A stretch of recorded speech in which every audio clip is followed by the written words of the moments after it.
Migao mathietho singo mawito kobura manegi chwale do madonjo ne jatuo moramora mamiyo manogoyo koko e midhiero mar okumba mar SHA e log tich ma Kenyatta. Jagoro mongere migao mathieth Harry Kimtai ochiwo singo makamano bang' jod bura kete kama deny kendo kama liet e okang' mar mako Grace Mulei mane ogolo mana ng'ur mare.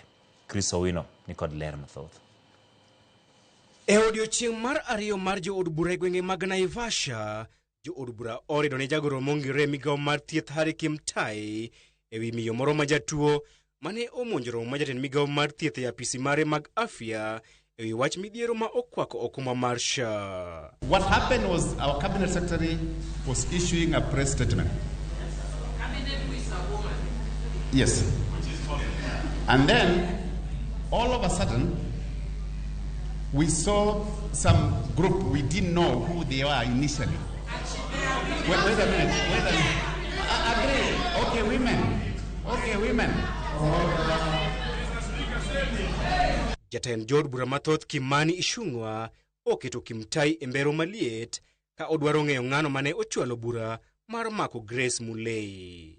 Wach makamano omako wang' spika mar od bura Moses Wetangula ma onyiso sirikal ni apise sirikal gin kuonde ma japiny moro amora nyalo chopo kendo chwalo ng'ur margi. From what I have picked from the video, there was no fracas, no one was injured, and the ministry to be in a public place, you cannot talk of trespass. If I were you, in the interest of the image of your ministry and the public, I will be going to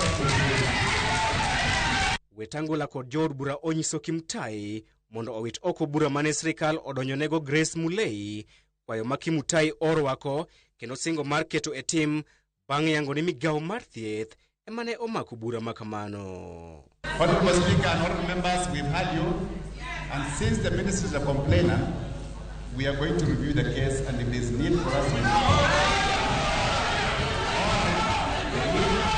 we are going to review the case.